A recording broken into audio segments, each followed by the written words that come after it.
Commander Daniel Price walked through the metal corridors of the battleship Valiant. His boots made soft sounds against the floor as he moved toward the bridge. Every officer he passed looked tired and worried. The news from the outer colonies had been bad for weeks now, and everyone knew something terrible was coming their way. The bridge doors opened with a quiet hiss. Captain Lisa Morgan stood near the main display screen, her eyes fixed on the glowing map that showed their sector of space. Red dots marked enemy positions, and there were far too many of them. She turned when Daniel entered and gave him a small nod. "The reports are confirmed," Lisa said quietly. "The Xanthari fleet is heading toward Earth. They'll be here in 3 weeks, maybe less if they push their engines hard." Daniel moved closer to the display. He had heard stories about the Xanthari Empire since he was a child. They ruled most of the known galaxy with an iron fist. Every species that tried to fight them had been crushed completely. Their military was the most powerful force anyone had ever seen. They had ships that could destroy planets, weapons that could burn through any shield, and soldiers who never showed mercy. "How many ships are we facing?" Daniel asked, though he already knew the answer would be bad. "Intelligence estimates over 10,000 warships," Lisa replied. "They're bringing their full invasion force. They want to end this quickly. 10,000 ships." Daniel felt his stomach tighten. Earth's combined fleet had barely 300 vessels. Most of them were older models, built before humanity even knew there were other species in the galaxy. The Xanthari had been fighting wars for centuries. They had technology humanity could barely understand. Admiral Kevin Hughes appeared on the communication screen. The old man looked even more tired than usual. He had been in command of Earth's defense forces for 12 years, and now he faced an impossible task. "All senior officers are to report to Guardian Station within 6 hours, the Admiral said. "We need to discuss our defense strategy. I won't lie to any of you. The situation is as bad as it can be. But we're not giving up. Humans don't surrender, no matter what the odds are." The screen went dark. Daniel and Lisa stood in silence for a moment.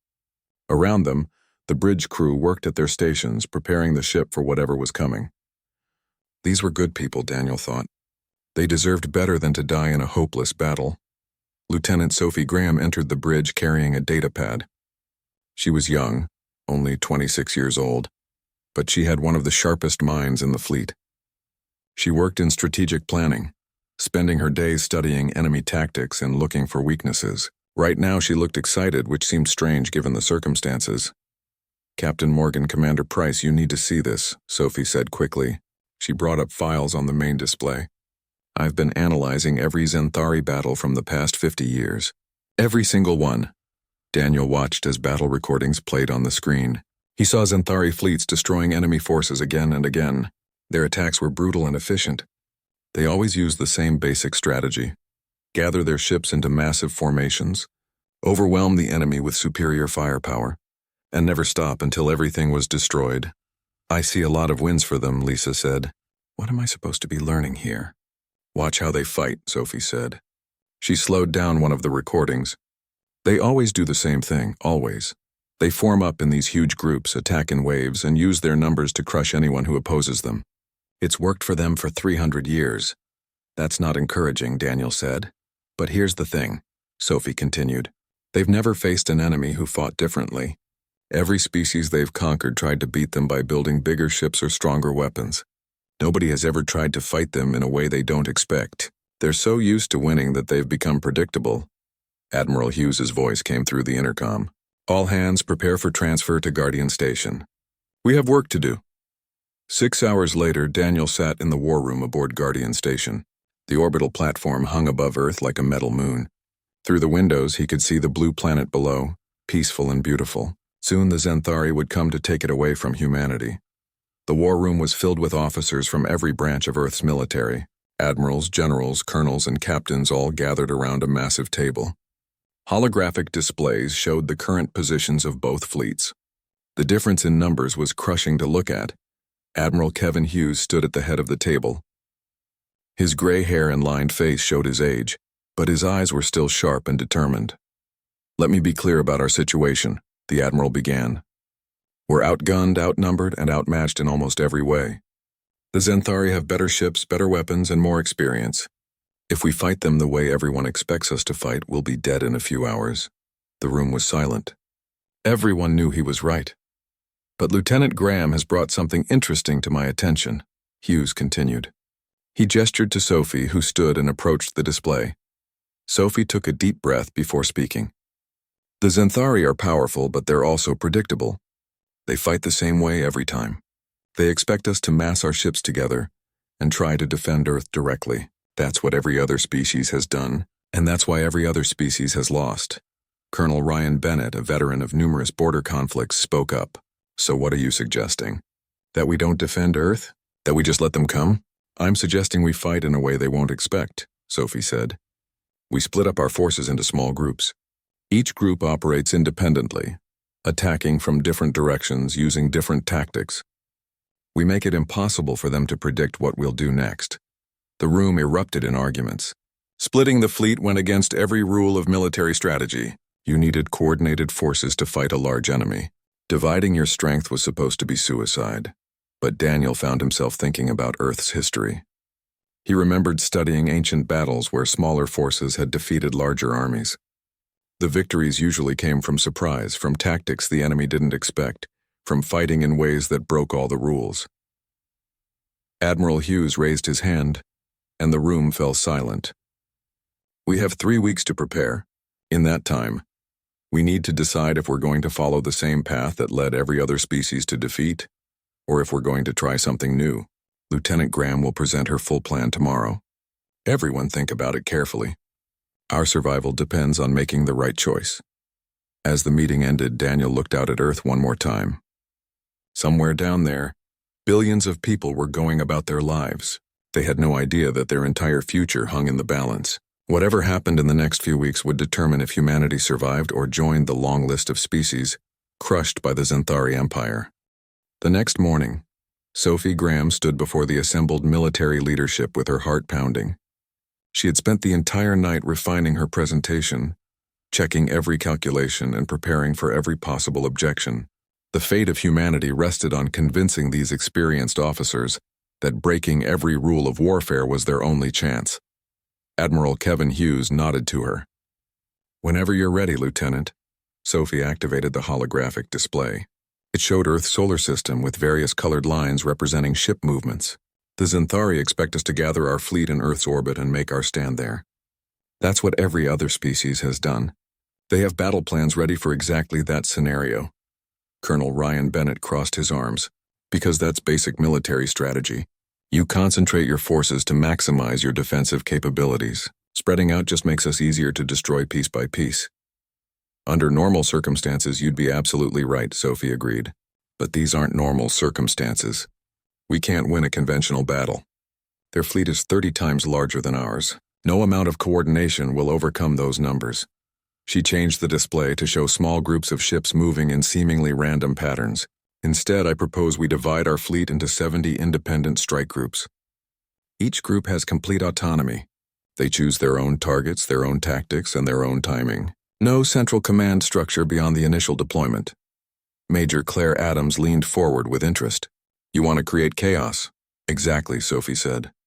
The Xanthari have powerful computers that analyze enemy behavior and predict their moves. But those computers need patterns to work with. If we give them 70 different commanders making 70 different decisions, their predictions become worthless. General Nathan Brooks, who commanded Earth's ground forces, spoke up. I've studied military history, guerrilla warfare, insurgent tactics, asymmetric conflict. Small forces can defeat larger ones if they refuse to fight on the enemy's terms. Is that what you're suggesting? Sophie nodded enthusiastically. Humanity's military history is full of examples. We've always been good at adapting, at finding unconventional solutions. The Xanthari have been the dominant power for so long that they've forgotten how to deal with enemies who don't play by their rules. Admiral Hughes walked to the display and studied it carefully. You're asking me to throw out 3 centuries of naval tactical doctrine, to trust that chaos will somehow be more effective than coordination. I'm asking you to weaponize the very things the Xanthari consider weaknesses, Sophie replied. They think humans are too individualistic, too unpredictable, too emotional to be effective warriors. Let's prove them right in a way they never expected. The discussion continued for hours. Officers raised concerns about communication, supply lines, and coordination. Sophie had answers for most questions, but she had to admit there were risks. Huge risks. If the strike groups got picked off one by one, Earth would be defenseless. Finally, Admiral Hughes called for a vote. The decision wasn't unanimous, but it was clear. They would try Sophie's plan. They had nothing to lose anyway. The next 2 weeks were chaos of a different kind. Every ship in Earth's fleet received new orders. Captains who were used to following strict commands were told they would have complete independence once the battle began. Some loved the idea. Others hated it. Captain Lisa Morgan threw herself into preparing her strike group. She had been assigned 12 ships, a mix of frigates, destroyers, and one old cruiser that should have been retired years ago. Her mission was to harass the Xanthari supply lines and avoid direct confrontation with their main force. Commander Daniel Price worked with Lieutenant Jake Foster on developing the communication protocols. Since the strike groups would maintain radio silence during the battle, they needed other ways to coordinate. Jake came up with a system of pre-arranged signals using sensor pings and brief light bursts. It was primitive, but it would be hard for the Xanthari to intercept or decode. Meanwhile, something unexpected was happening. Civilian ship captains were volunteering to join the fight. Mining vessel operators, cargo hauler pilots, even luxury yacht owners were offering their ships. These vessels had no weapons and no armor, but they had engines and they had crews willing to fight. Major Claire Adams took charge of converting civilian ships into improvised warships. It was crude work. Mining lasers were recalibrated to cut through ship hulls. Cargo containers were filled with explosives and turned into massive bombs. Even passenger ships were equipped with basic missile launchers. Captain Amy Rodriguez, who normally commanded a patrol boat on the Mars route, found herself in charge of 14 converted mining ships. None of her captains had military training. They were ordinary people who refused to sit by while Earth was threatened. She spent days teaching them basic combat maneuvers and trying to keep their spirits up. Commander Paul Henderson prepared his strike group for a particularly dangerous mission. He had volunteered to take his ships close to the sun, using the intense radiation as cover. The heat would be brutal, and his ships might not survive even if the Xanthari never fired a shot. But if he could attack from that unexpected angle, he might take out some of their command ships. Sergeant Nicole Wright trained boarding teams for close combat operations. The idea was simple and insane. If a Xanthari ship was damaged and vulnerable, human teams would board it and take it over from the inside. The Xanthari were larger and stronger than humans, but Nicole's troops trained in hand-to-hand combat day and night. They would need every advantage they could get. As the deadline approached, Daniel stood on the bridge of the Valiant and watched the organized chaos around Earth. Ships were moving into position, some heading for the asteroid belt, others toward the outer planets, and a few brave souls heading sunward. It looked nothing like a proper military deployment. It looked like panic and confusion. Maybe that was the point. Admiral Hughes sent out his final message to all ships. In a few days, the Xanthari will arrive expecting to find frightened prey. Instead, they're going to find something they've never encountered before. They're going to find humans who refuse to lose. Every one of you has your mission. Trust your instincts.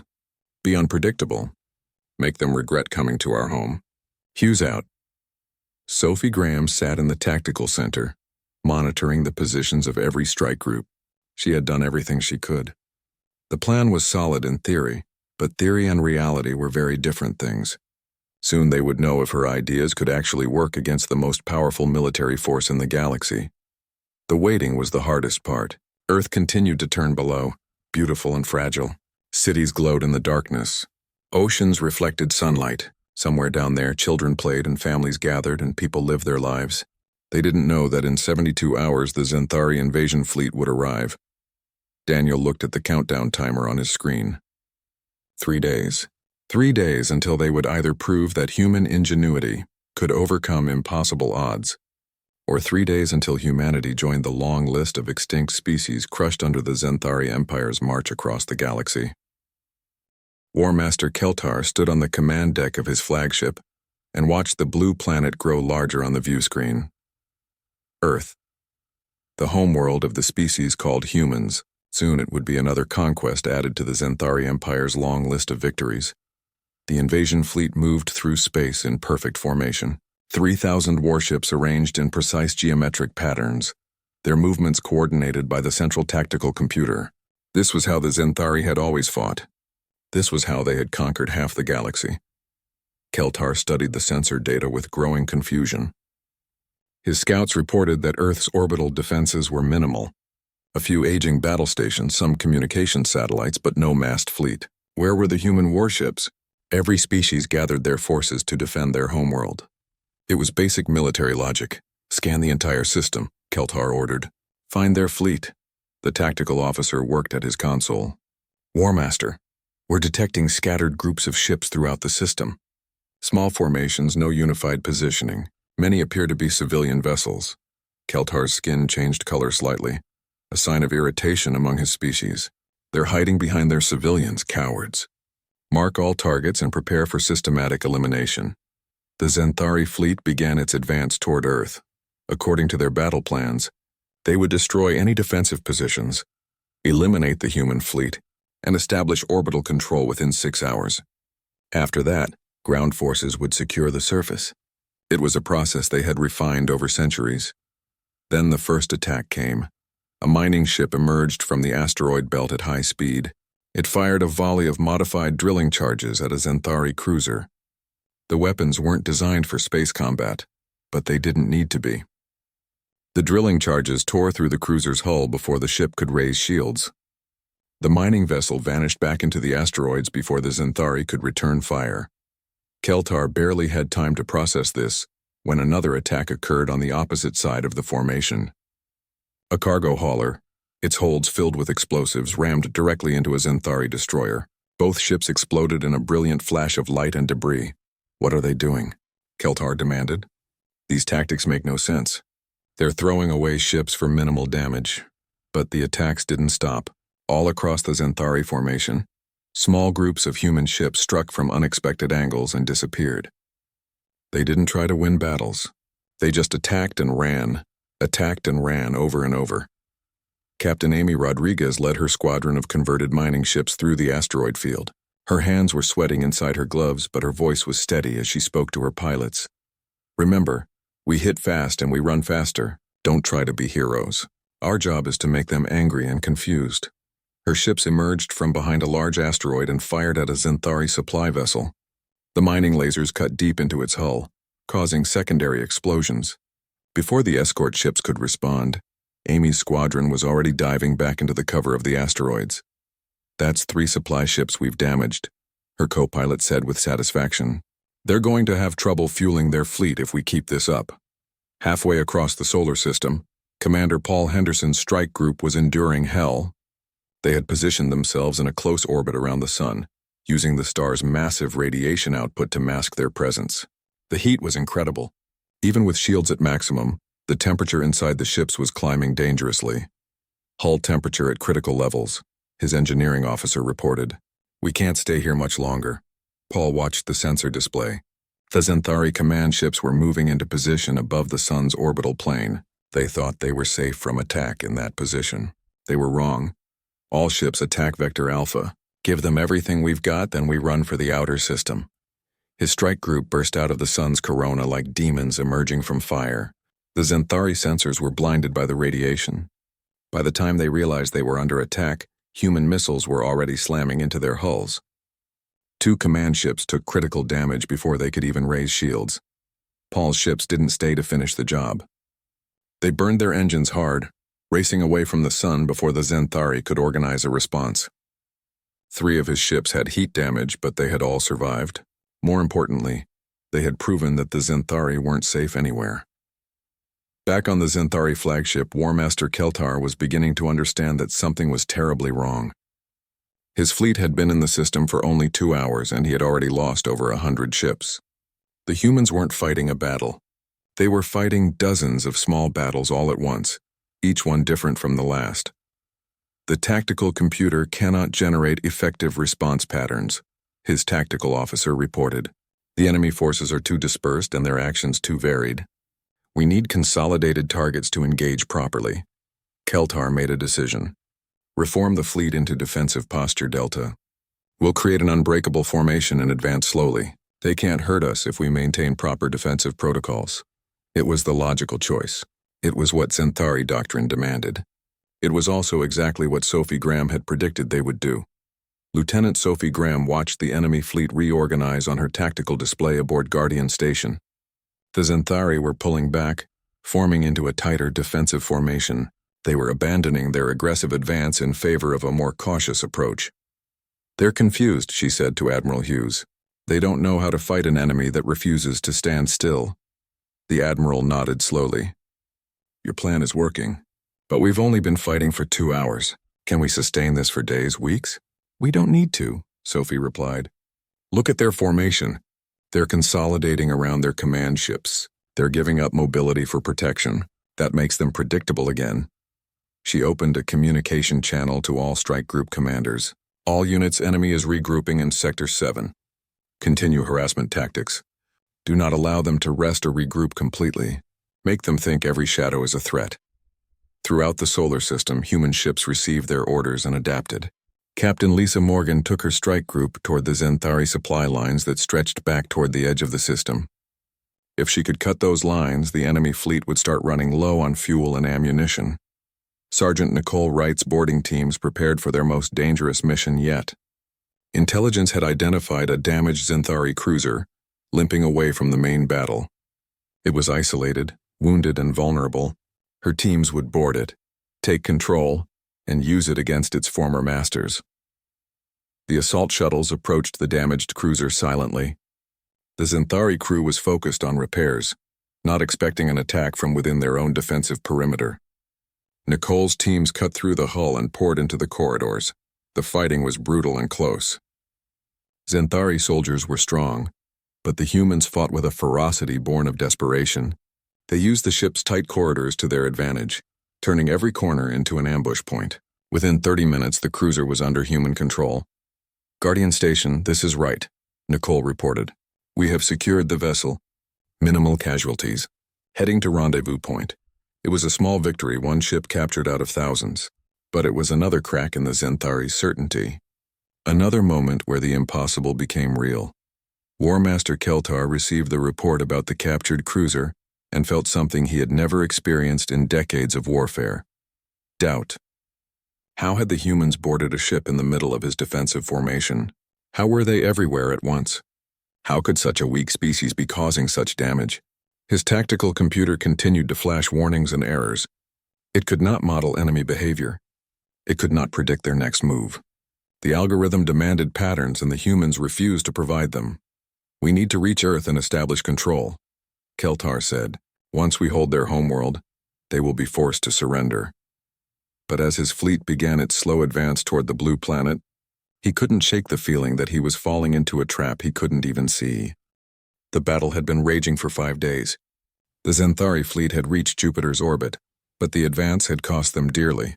700 ships destroyed or disabled, supply lines constantly under attack, communications disrupted by hit-and-run strikes.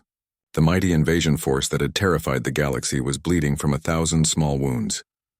War Master Keltar ordered his remaining forces to consolidate near Jupiter. The massive planet would provide some protection, and the fleet desperately needed time to repair and regroup. His officers were exhausted, constantly responding to threats from every direction. The humans never stopped, never rested, never gave them a moment of peace. "How many operational ships do we have?" Keltar asked his tactical officer. 2,312, War Master.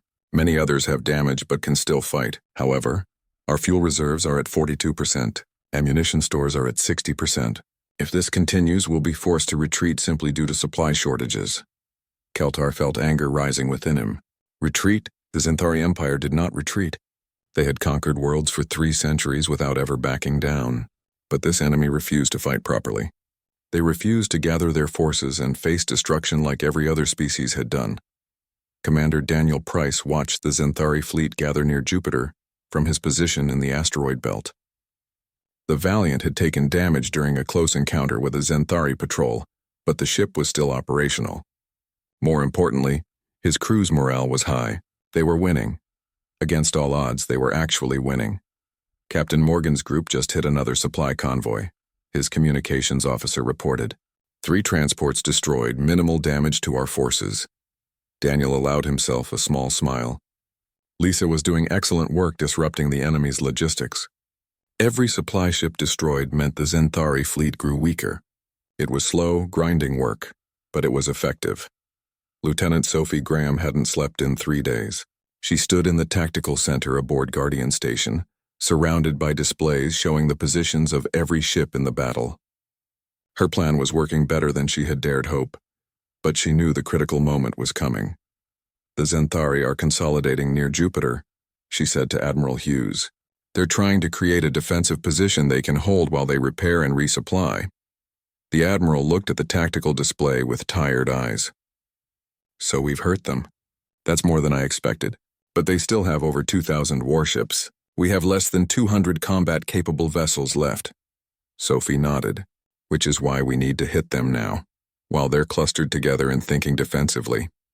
We bring every ship we have and strike from all directions simultaneously. We overwhelm their ability to respond. That goes against everything you've been preaching about dispersed tactics, Admiral Hughes pointed out. We needed dispersed tactics to survive the initial encounter and to bleed them down, Sophie explained. But now they're vulnerable in a different way. They've abandoned their aggressive posture. They're focused on defense. We can exploit that. Admiral Hughes was quiet for a long moment. Then he nodded. Send the order. All strike groups are to converge on Jupiter. Time for the final push. The message went out across the solar system in a simple code. All in. Captain Lisa Morgan received the order while her strike group was harassing a Zenthari mining operation on one of Jupiter's moons. She looked at her crew and saw determination in their eyes. They had been fighting for 5 days straight, living on stimulants and sheer willpower. Now came the moment they had all been waiting for. Set course for the main Zenthari fleet, she ordered. Maximum speed. It's time to finish this. All across the solar system, human ships emerged from hiding positions. The scattered strike groups that had been operating independently began converging on Jupiter from dozens of different vectors. Military vessels, converted civilian ships, captured Zenthari cruisers, and even a few damaged hulks that could barely fly but still had weapons that could fire. Commander Paul Henderson's heat-damaged ships limped in from the inner system. Captain Amy Rodriguez's mining vessels came from the asteroid belt. Sergeant Nicole Wright's boarding teams prepared to launch from their captured vessels. Every human ship that could still move was heading toward the massive gas giant. War Master Keltar's sensors suddenly lit up with contacts. Human ships were appearing everywhere, coming from every direction at once. His tactical computer tried to count them and failed. There were too many, moving too fast, approaching from too many different angles. All ships, battle stations, Keltar ordered. Prepare to repel attack. Activate all defensive systems. The Zenthari fleet scrambled to respond. Ships that had been undergoing repairs rushed to get weapons online. Defensive formations that had been relaxed were hastily restored. The entire fleet shifted from a resting posture to full combat readiness in minutes, but they were still thinking defensively. They formed protective shells around their command ships and key assets. They prepared to weather an assault and then counterattack. It was what their doctrine demanded. It was what had always worked before.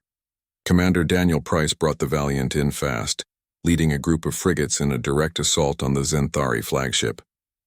His ship shuddered as enemy fire hammered against the shields. Alarms blared. His tactical officer called out damage reports. But they pressed forward. All ships concentrate fire on their command vessel, Daniel ordered. We take out their leadership, the rest will fall apart. Dozens of human ships converged on War Master Keltar's flagship from different angles. The Zenthari point defense systems tried to track them all, but there were too many targets. Missiles slipped through. Energy weapons found gaps in the shields. Slowly, inevitably, the massive warship's defenses began to fail. Captain Lisa Morgan brought her strike group in from below the orbital plane, hitting the Zenthari fleet where they had minimal defensive coverage. Her ships were small and fast, darting between the larger enemy vessels like wolves among sheep. They fired, dodged, and fired again. Their formation is breaking up, her tactical officer reported. They can't maintain defensive positions while under attack from this many directions. Major Claire Adams commanded a group of converted cargo haulers loaded with explosives. Her mission was simple and suicidal: ram the largest Zenthari ship she could reach. Her pilots knew they probably wouldn't survive, but they flew anyway. When a 2,000-ton freighter moving at combat speed hit a warship, the results were devastating. War Master Keltar felt his flagship shudder from multiple impacts. His shields were failing, his weapons were being destroyed faster than crews could repair them, and the humans just kept coming. Wave after wave, each attacking differently, each impossible to predict. "We need reinforcements," his tactical officer said desperately. "There are no reinforcements," Keltar replied quietly. "This is the entire invasion fleet, and we're losing." Sergeant Nicole Wright's boarding teams launched toward the Zenthari flagship in the chaos of battle. Dozens of assault shuttles carrying hundreds of soldiers raced through the crossfire. Some were destroyed by enemy fire. Others made it through and latched onto the massive ship's hull. The teams cut through the armor and poured into the ship's corridors. The fighting was intense. Zenthari soldiers desperately tried to defend their command vessel, but the humans fought like they had nothing to lose. Because they didn't. If Earth fell, humanity ended. So they gave everything. Nicole led her team toward the bridge. They fought through corridor after corridor, leaving dead and wounded behind them. She had started with 50 soldiers. Now she had 20. But they were still moving forward. Commander Daniel Price brought the Valiant alongside the Zenthari flagship. His shields were gone. His weapons were nearly depleted. Half his crew was dead or wounded. But the enemy command ship was even worse off. It was burning, venting atmosphere, and clearly trying to disengage from the battle. "All ships, boarding teams are inside the enemy flagship," his communications officer reported. "They're fighting toward the bridge." Daniel opened a channel to all nearby human ships. "Concentrate all fire on the escort vessels. Keep them away from the flagship. Our people are inside." On the bridge of the Zenthari flagship, War Master Keltar heard the sounds of fighting getting closer. His personal guards had taken positions at the doors. His officers looked at him with fear in their eyes. They had never imagined this could happen. The Zenthari Empire did not lose battles. The doors exploded inward. Sergeant Nicole Wright stepped through the smoke with her weapon raised. Her armor was scorched and dented. Blood ran down her face from a cut above her eye. Behind her, the surviving members of her team spread out and took control of the bridge. Keltar looked at this small, battered human soldier who had just captured his ship. "You cannot win. Even if you destroy this fleet, the Empire will send more. You have only delayed the inevitable." Nicole smiled grimly. "Maybe, but today, right now, you lost. And that's enough." The word spread through the Zenthari fleet like wildfire. The flagship had fallen. War Master Keltar was captured. The command structure, which had controlled the entire invasion force, was gone. For the first time in 3 centuries of warfare, a Zenthari fleet faced complete defeat. Individual ship commanders were forced to make their own decisions.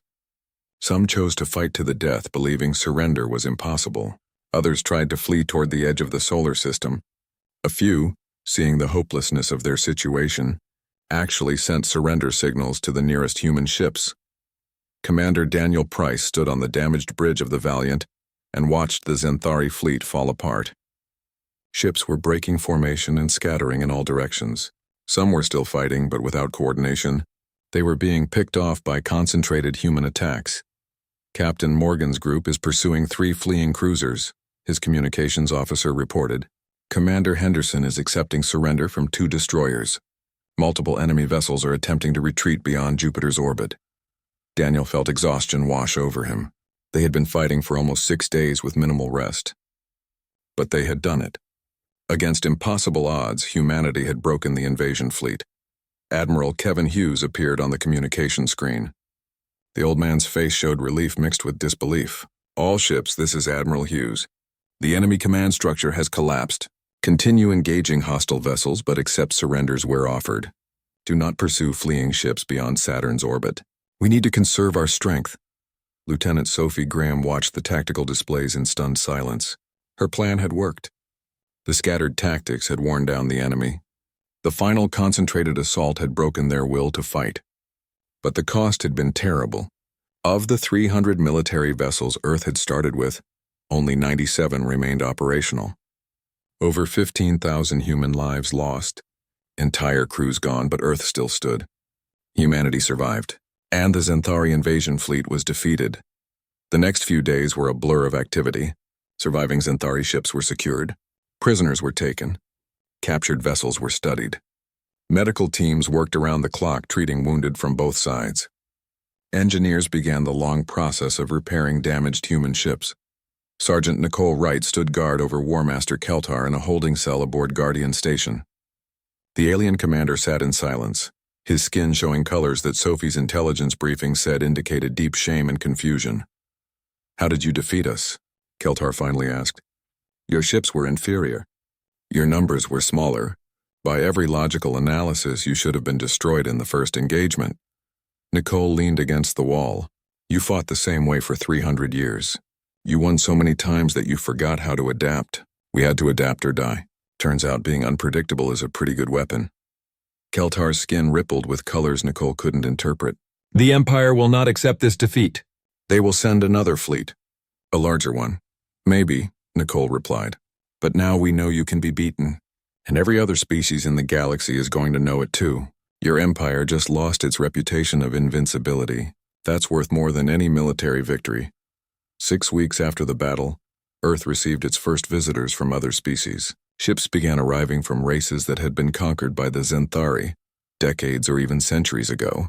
They came seeking alliance, asking to learn human tactics, wanting to understand how the impossible had happened. Ambassador Helen Carter found herself representing humanity to a growing assembly of alien diplomats. She had been a trade negotiator before the war. Now she was helping to reshape galactic politics. The Xanthari Empire held power through fear, Helen explained to a gathering of representatives from 12 different species. They convinced everyone they were unbeatable. "We proved that wasn't true. Now you have a choice. Stay conquered, or fight for your freedom using the same principles we used." A representative from a species called the Vorith, who had been under Xanthari rule for over a century, spoke up. "But your tactics only worked because of human psychology. Your willingness to fight independently, your ability to adapt quickly, your stubborn refusal to accept defeat. Our species think differently," Helen smiled. "The tactics can be adapted to any species. The core principle is simple. Be unpredictable. Fight in ways your enemy doesn't expect. Use their reliance on doctrine and tradition against them. Every species has their own strengths. You just need to weaponize them." Back on Earth, life was slowly returning to normal. Cities that had prepared for invasion began to relax. People who had evacuated started coming home. But everyone knew things had changed forever. Humanity was no longer isolated. They were part of a galactic community, whether they liked it or not. Colonel Sophie Graham, recently promoted for her role in the victory, was teaching at the newly established Interspecies Military Academy.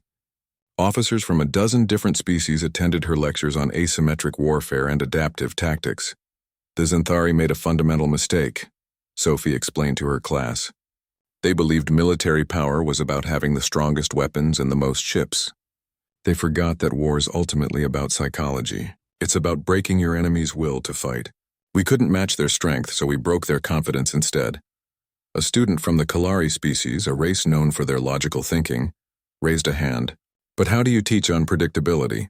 Isn't training supposed to create predictable, reliable responses?" Sophie nodded. "Good question. You train people to understand principles, not to follow specific procedures. You teach them to analyze situations and create solutions, not to memorize battle plans." The Xanthari trained their commanders to execute doctrine perfectly.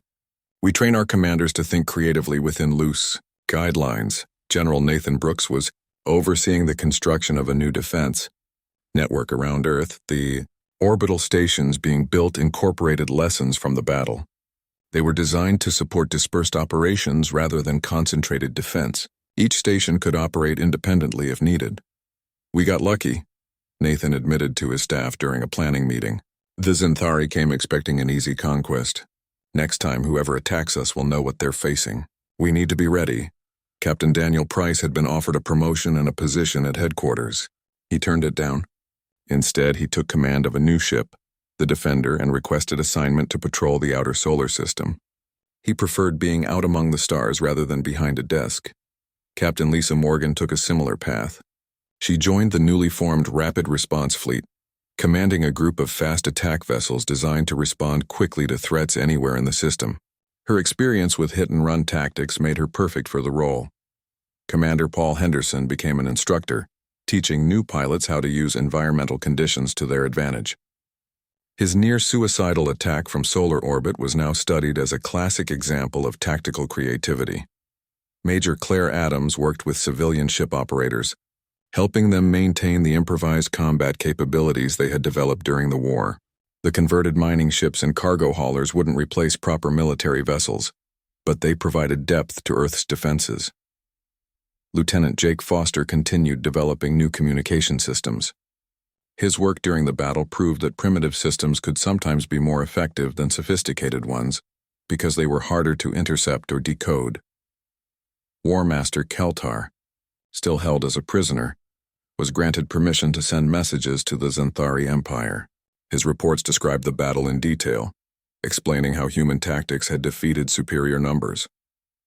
The Empire's response was silence.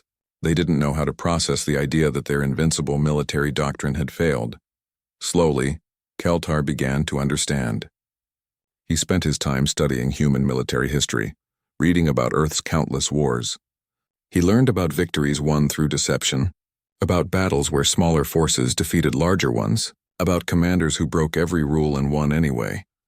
Your species has been fighting itself for thousands of years, Keltar said during one of his regular conversations with Sergeant Nicole Wright. You developed all these unconventional tactics fighting each other. Nicole nodded. We're not proud of all that fighting. But yeah, we learned a lot about warfare, probably more than we wanted to know. The Empire sent us to conquer a species they thought was primitive and weak, Keltar continued. They didn't realize they were attacking the most experienced warriors in the galaxy. 3 months after the battle, the Xanthari Empire sent an official delegation to Earth. They came to negotiate peace, to discuss prisoner exchanges, and to retrieve their captured ships. But everyone knew the real reason. The Empire needed to understand how they had lost. The negotiations took weeks. Ambassador Helen Carter represented Earth alongside representatives from other human governments. The talks were tense but productive. Eventually, a treaty was signed. The Xanthari would withdraw from human space. Prisoners would be exchanged. Both sides would establish formal diplomatic relations. As the Xanthari delegation prepared to leave, their lead negotiator asked to speak with the officers who had planned Earth's defense. Admiral Hughes arranged a private meeting with Sophie Graham and his senior staff. 1 year had passed since the battle at Jupiter. Earth's orbital shipyards worked day and night building new vessels, but these weren't copies of old designs.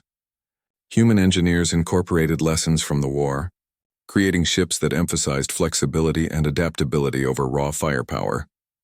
Captain Daniel Price walked through the corridors of the Defender on his way to the bridge.